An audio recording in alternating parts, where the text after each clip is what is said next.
All right. Hello, everyone. Thank you so much for joining us and welcome back to the Center for Justice and Law Spotlight Conversation with where we talk about health topics in health, justice, and the law with our guest speakers. I'm Dieu Do. I use she, her, hers pronouns, and I am a student coordinator for the Center for Justice and Law.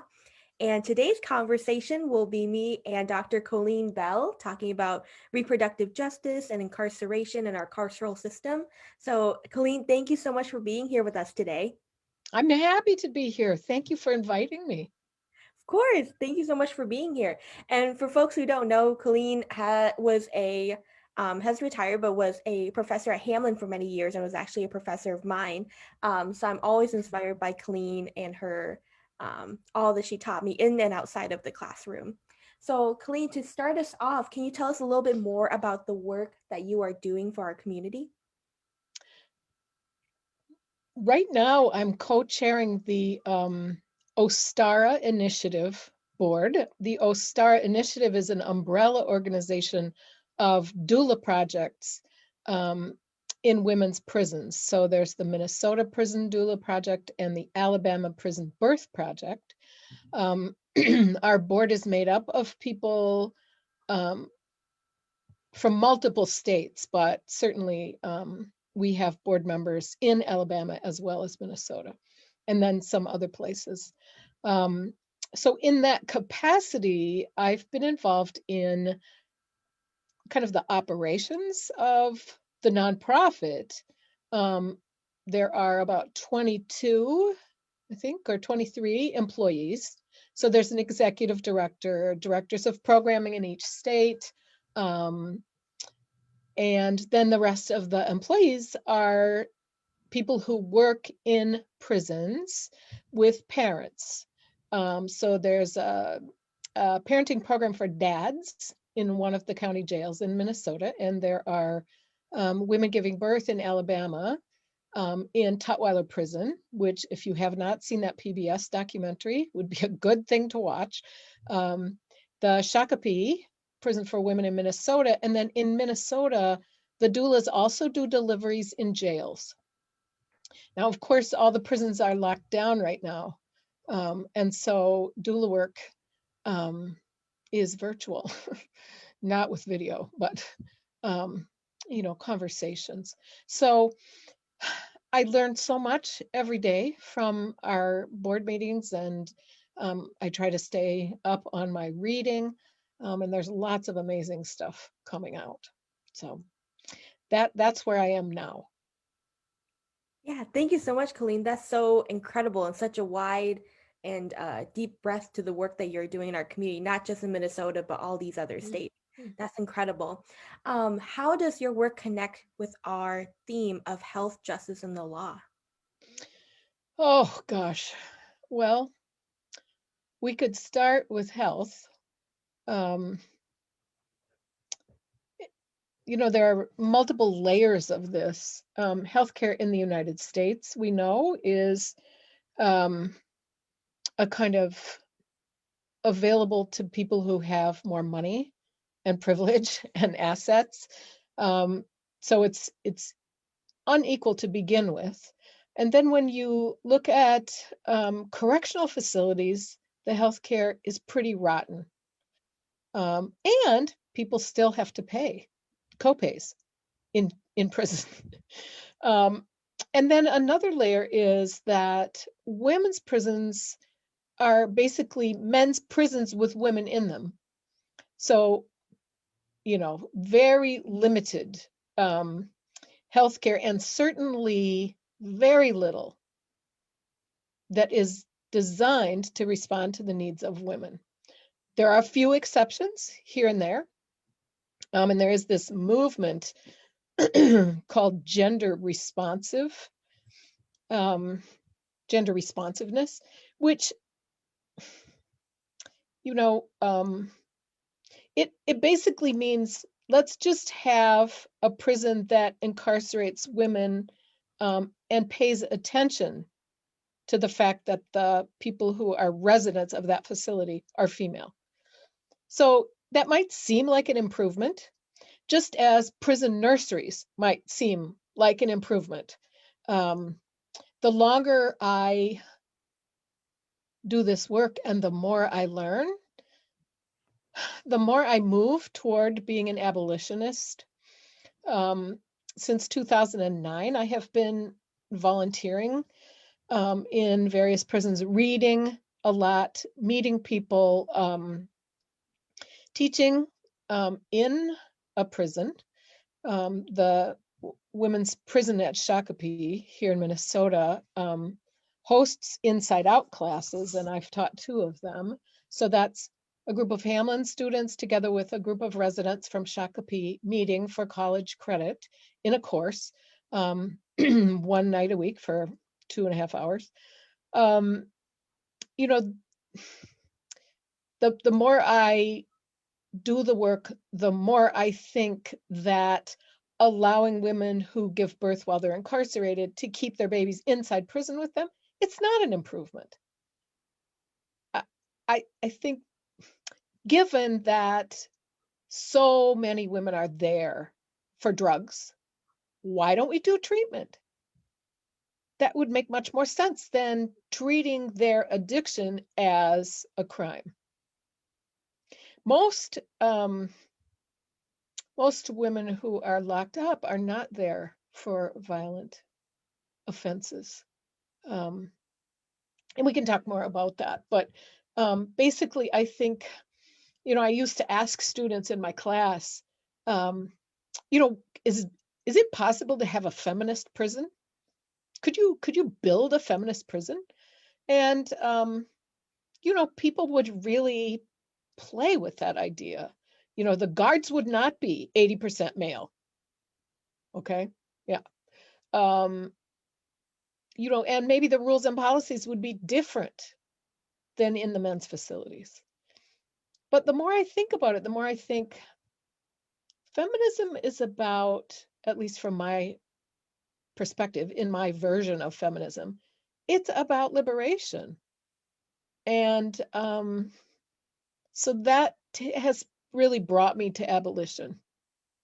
I think there are alternative ways. What if we could not have facilities like prisons?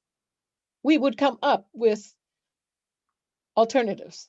We would come up with community-based housing and recovery, like Susan Burton's program in California.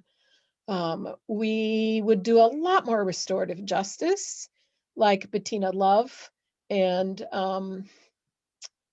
what's the name of the woman I heard last night? Danielle Serid, who she does restorative justice. There are many other options which I am learning about. Yeah, absolutely. Thank you so much, Colleen. And in your response, you talked a lot about one thing that really resonated with me is that you said that our carceral system right now, prisons for women and gender expansive folks, they're male prisons, but women are in them. They're not built for women. And the question you raise is like, could we have a feminist prison system? Do you think we could ever achieve that? And if we could, like, what would be your I don't think so, because it conflicts the idea of locking people up for most everything that women get incarcerated for. So even the people at Shakopee who are there on life without parole, many of them, there aren't that many, it's like 8 or 9, but at least some of them have not killed anyone. They're there under a very archaic law called the felony murder rule, which we can also talk more about. But so there are a lot of areas of reform. And some of those changes would keep women out of facilities. And so I think that basically for the few women who might need to be locked up, it should be rehabilitative. Separating from your family is punishment. But, it's like 98% of all people, women and men, who come back into communities who are incarcerated come back into communities. So why would we want nothing but punishment? Why wouldn't we want a carceral system if we have to have one that equips people to be great neighbors, to know what their talents and gifts are, to oh my gosh, to reclaim a lot of that lost brilliance that's inside. I know that firsthand. There are amazing people who are locked up. And particularly when you focus on drug addiction, you can trace it back oftentimes to trauma. So when walking into a prison, for example, Ramsey County Jail, where I did some volunteering, no, sorry, not the jail, the women's workhouse.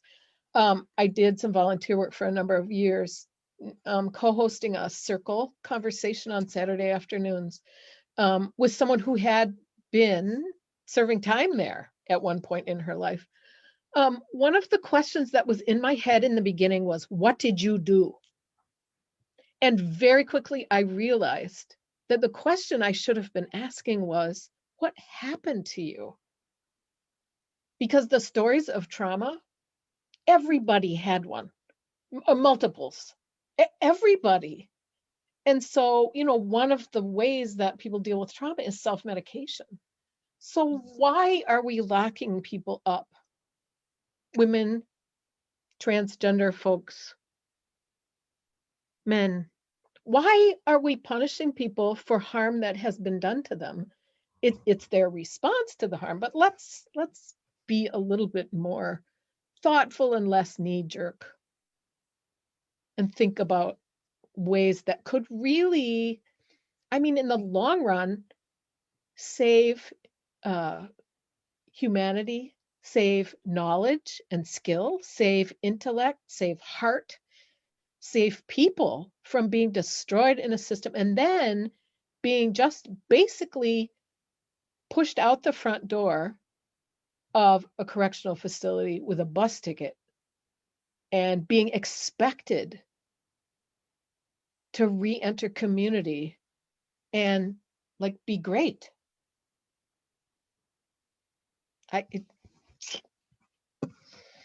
Absolutely, Colleen. In your response, it makes sense. Our carceral system is built for people to fail. It's not built for reproductive justice. It's not built for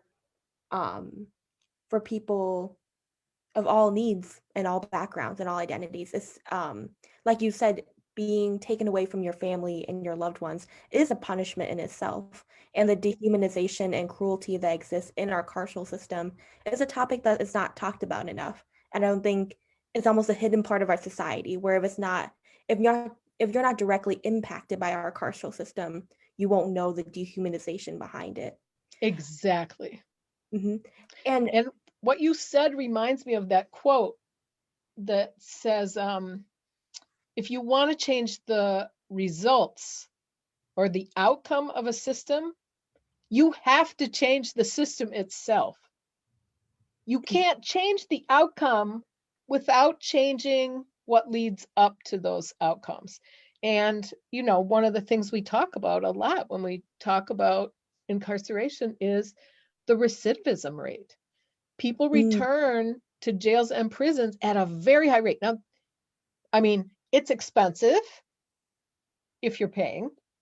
It's also, builds your assets if you're benefiting from incarceration in some way. And so think about all of the healthcare providers who do pitiful healthcare for people who are incarcerated. Think about the food that has to be there to feed people, and it's pretty awful, at least what I've sampled.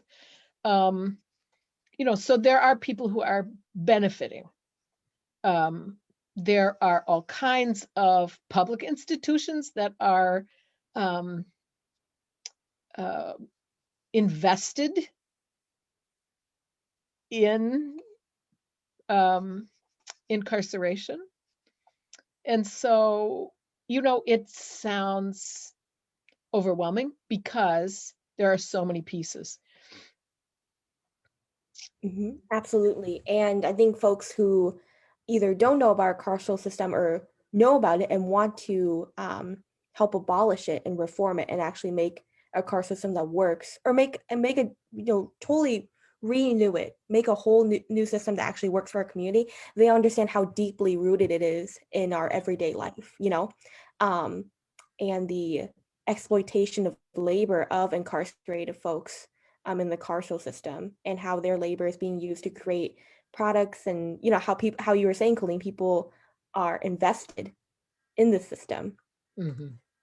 Yeah. One thing that's so interesting that you just articulated, it's deeply rooted. Mm-hmm. The criminal legal system is deeply rooted, but it's also invisible to the vast Mm-hmm. majority of citizens in this society where it's deeply rooted. That's pretty interesting. Absolutely. And I just want to pivot a little bit to, you talked a lot about this already, but I'd love to pivot back to your work with the Ostara Initiative. How does the work of the Ostara Initiative and other organizations connect with our spring theme of reproductive justice? Yeah.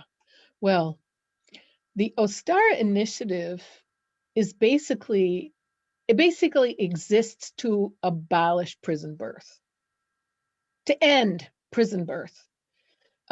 In the meantime, there are pregnant women who are locked up, who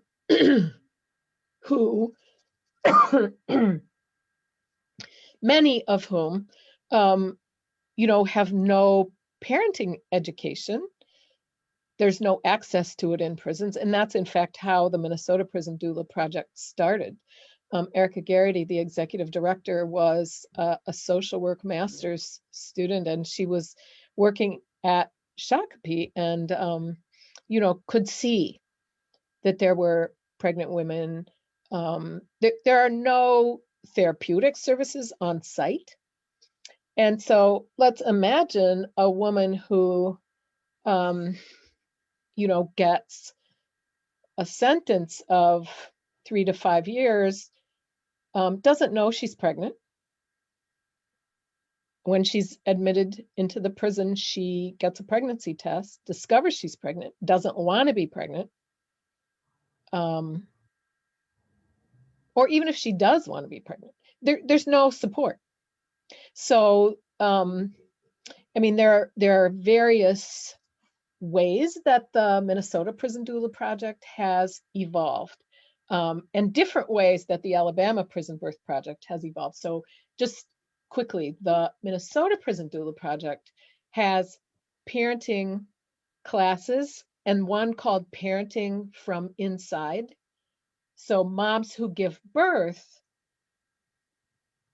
after, and their child is somewhere in the outside world, they still get together with other moms and with doulas for parent education and support. How do I handle the visit for my child? But there are also doulas who are basically birth advocates, birth coaches, who get a phone call under normal circumstances, non-pandemic days, and they meet a woman who they have been working with all along in those parenting classes and birthing classes. They meet her at the hospital. Imagine being an incarcerated woman giving birth.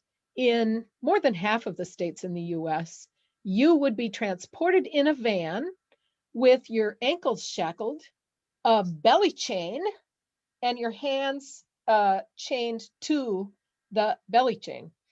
Now, that's ridiculous. You can't even see your feet. How could you walk safely? But you're wheeled into the hospital in that way. And of course, there are guards. There have to be guards with you because you're a ward of the state. You've been committed. So to have a doula there who can advocate, in Minnesota, you cannot now shackle, but anti-shackling legislation it needs to happen state by state. It's not a federal thing. So that's one piece. Um, in Alabama, the connection with Minnesota is so many incarcerated women at Tutwiler were being impregnated by guards. So they did not go in pregnant, but became pregnant while they were there. So that's rape. Um, and this was exposed by the Equal Justice Initiative, Brian Stevenson's organization. And once it was exposed, then the state of Alabama was under scrutiny by the Federal Bureau of Prisons and told, if you cannot get this under control, we will take it over. We'll take over Tutwiler. So this is when the Minnesota doulas were called in to consult. And so there is now, in some ways, a more progressive project going on in Tutwiler because they have a cutting edge breastfeeding program. They have a room where moms can pump their breast milk, and it gets stored in a refrigerator and it gets to the babies on the outside, which in terms of health, that's a basic human right for babies to have mother's milk. Absolutely. It's also a very serious and strong connection for the moms. And it's not something that's able to happen in Minnesota. Minnesota's women's prison does not allow women to get their milk to the babies. Or the prison will allow women to pump their milk, but they insist that it must be dumped. The babies cannot get their mother's milk. Did I answer that question, Ju? Oh yeah, absolutely, Colleen. Yeah, you answered absolutely. There's so many issues, reproductive justice issues within the Yeah. carceral system.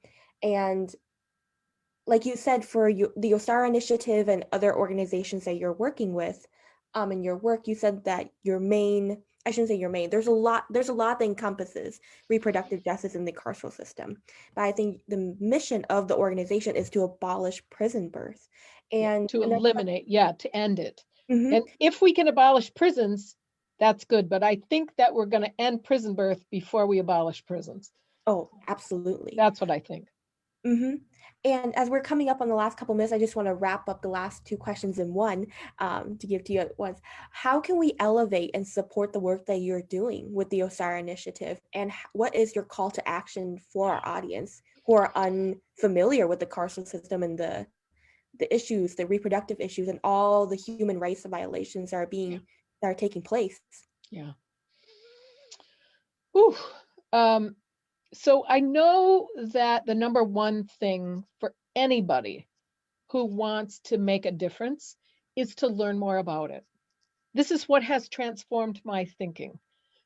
So there are many ways to learn. I mentioned the PBS documentary Tutwiler. I would also suggest anybody who's got access to a computer can read the Marshall Project, look specifically for the work of Victoria Law and Maya Shenwar. They also have a new book that has come out called Prison by Any Other Name, which I think came out in 2020. And it's basically, the subtitle of that book is The Harm in Popular Prison Reforms. They don't focus just on women, but there are articles about women and non-binary people's experience in the Marshall Project. Also, Prison Policy Initiative is it's a kind of a think tank research organization easily located on the internet. Peter Wagner, the head of that, he's very responsive to emails. They have a huge bank of like demographics, and they study certain issues. So if you go there and look up what you care about, women in prison birth or women and drug addiction, there are beginning to be some articles within the prison system. So you use the term gender expansive, which I think is very important, but look at prisons. It's a binary system. It's based on the gender binary. Well, we know that not everyone fits in one of those two boxes. There are probably in every prison in the country people who would not put themselves there, but the way prisons sort people is by their genitalia. And so, I mean, that's another whole issue that we could educate ourselves on. The other thing you said is call to action, and I think it's very important, um, while educating oneself, to identify specific acts that individuals can take. And so I want to say very recently, I wrote letters to my state senator and my state representative about the felony murder law. So there's an effort to reform felony murder. If you go to fmlr.org, you will see personal testimonies. You will see a call to action, which I'm kind of forwarding in this spotlight to the audience. If you read about felony murder, you will see that it is incredibly unjust and targets women and men of color as well as white women, locking people up without life without parole because they were connected somehow to someone who killed another person. And some of these people from Shakopee have been in my classes, so I know firsthand about the injustice of that. I think it's really important to learn, number one. And number two, find something that you want to take action on. There's all kinds of legislation happening around the country. People are working on anti-shackling legislation as well as felony murder reform. Absolutely. And I really appreciate, Colleen, how you mentioned the felony murder rule. Law. Which is so unjust. Like you said, I didn't even know about it until the other day we met individually to talk about the spotlight, and I didn't even know about it. Yeah. And it's so unjust, and it disproportionately affects and impacts communities of color, men and women of color, and white women, which is such a shame.